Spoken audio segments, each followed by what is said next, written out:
1946년 봄 2차 대전 종전 10달 후 폭발이 태평양 하와이의 해안을 뒤흔들었습니다.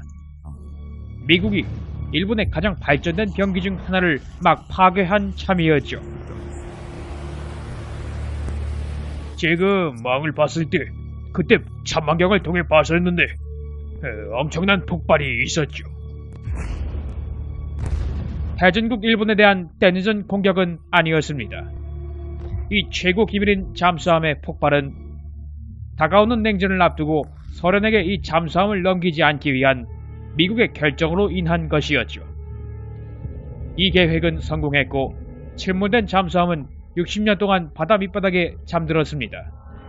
하와이 대학의 해저 탐사대 한 팀이 그 잔해를 찾아내기 전까지 말이죠. 이 발견은 긴 시간 동안 잊힌 이 초대형 잠수함에 대한 새로운 조사를 촉발했습니다.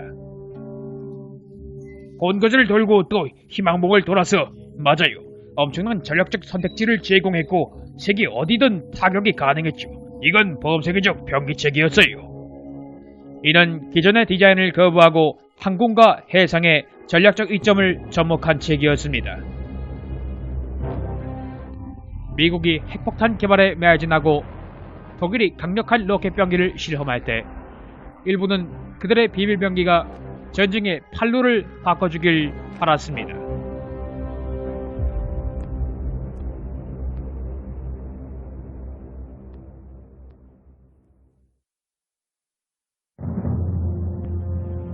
(1941년) 진주만 공습 6달 전 일본 제국 해군은 태평양을 장악했습니다. 41년 11월 일본의 공습은 그게 기회라고 생각했기 때문입니다. 그때 당시 태평양 최강의 해군을 가지고 있으니 그걸 이용하자는 거죠. 일본의 계획은 간단했습니다. 강한 충격을 줘 미국의 균형을 잃게 하는 것이었죠. 일제는 이 전략으로 미국이 한 발 물러나고 일본이 영내 최강국으로 군림하게 될 거라고 믿었습니다. 일제의 태평양 전략의 설계자는 하버드 출신의 제독 야마모토 이소로구였습니다. 이러한 전략에 대해 제독의 심정은 복잡하게 짝이 없었죠. 개인적인 입장에서 그는 미국과의 전쟁을 크게 반대했어요. 이길 수가 없다고 믿었죠. 하지만 동시에 그는 연합함대의 최고 통수권자로서 일본이 미국과의 전쟁에서 어떻게 해볼 만한 위치를 점할 만한 전략을 짤 필요성을 느꼈습니다. 하지만 그만큼 전략이 어떻게 얼마나 꼬일 수 있는지 아는 이도 없었죠. 맞아요. 그리고 그 도박사적 기질로 이게 아주 답이 없는 일 같다는 걸 알았어요. 그는 전쟁을 미국 앞바다로 끌고 갈 역량을 원했어요.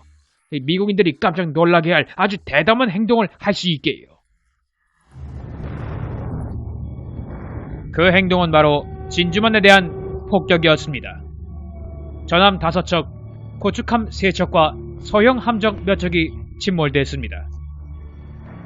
하지만 일제는 작전 시간을 잘못 잡았습니다. 미국 항공모함 셋이 그 시간 모두 바다에 출항해 있었고 따라서 모두 공습의 화를 피해간 것이었죠. 일본은 또한 미국의 참전 의지도 얕봤습니다. 진주만 공습 이튿날 미국은 일본에 전쟁을 선포했습니다. 싸움은 시작되었고 양국은 고지를 점하기 위한 치열한 경쟁을 벌였습니다. 미국은 산업을 가동하고 물량진에서 일본을 압도하기 위해 인력을 쏟아붓기 시작했습니다. 하지만 일본의 고민은 다른 데 있었죠.